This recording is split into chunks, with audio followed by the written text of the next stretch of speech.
103.8. Number 1 for music and entertainment. Jada Pinkett-Smith, such a pleasure to meet you. Nice to meet you. When this role was offered to you, how long did it take you to say yes?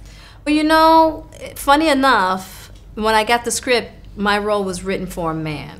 So it took a conversation with Channing and Gregory to understand what exactly they were looking for. And I think the thing that really roped me in is when Channing said, I really want to bring a sense of responsibility to this component of adult entertainment.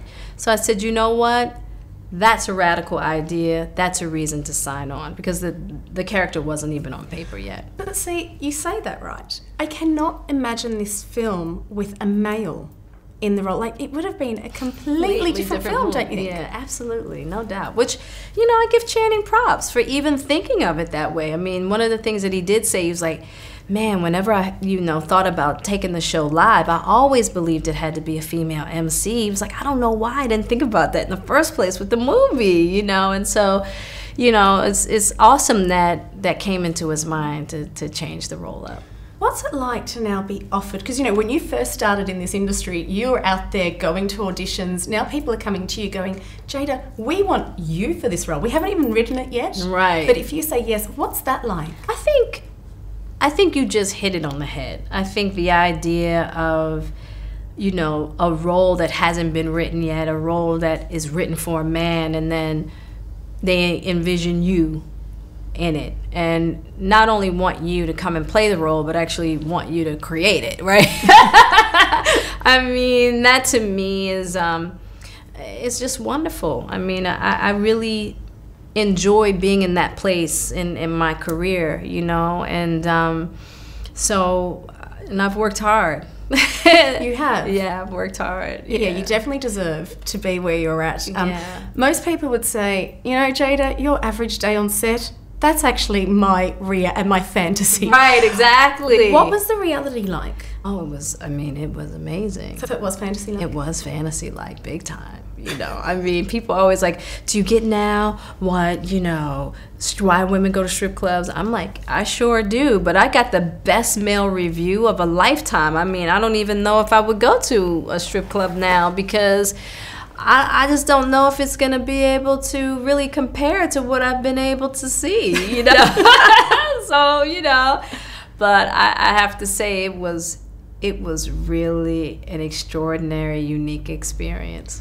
What was the energy like in the room? Because I thought that the extras weren't actors, but they were actors, but it seemed like they were really into the role. Yeah, no. Were they? Don't blame them. Yeah, no. Well, if they got 1,000 actors to do that, that's fantastic. But they seemed like everyday women, and they were fantastic. I think one of my favorite parts of doing this movie was the camaraderie that I felt with every woman in that room. We were sharing a very unique intimacy because we were giving ourselves license to do something that often we're told we shouldn't do.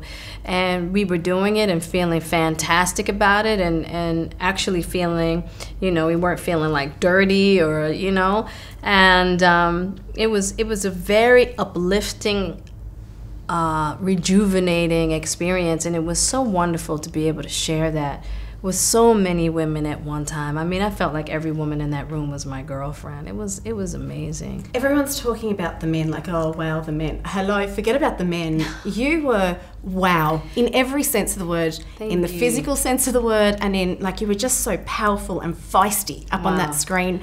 What was your family's reaction when they saw mum, wife, daughter, They haven't seen it yet. They haven't? No, they haven't seen it yet. I haven't taken anyone to see it. So I can't wait. I can't wait to hear. I guess Will would just be like, when I told him what I was doing, he was like, man, that's perfect for you.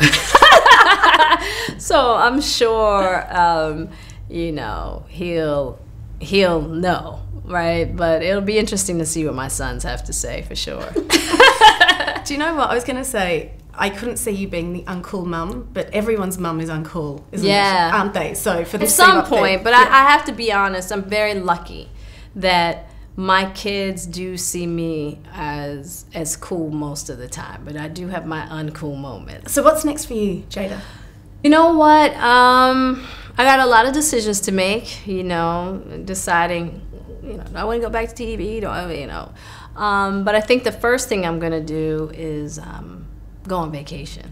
Yeah, you definitely deserve it after this. Like, I know you're taking on so much behind the scenes, but after seeing you in front of camera, can we please have more of Jada Pinkett-Smith on the screen, whether it be TV, movies, just somewhere? Please? Yeah, definitely. You know, I'm definitely looking forward to working more, and so I'm with you. I'm definitely at that stage in my life where I feel like I have room to do it now, for sure. Brilliant. Well, in the meantime, we can check you out in Magic Mike, and thank you for Magic Mike. Thank you. Spin 1038. #1 for music and entertainment.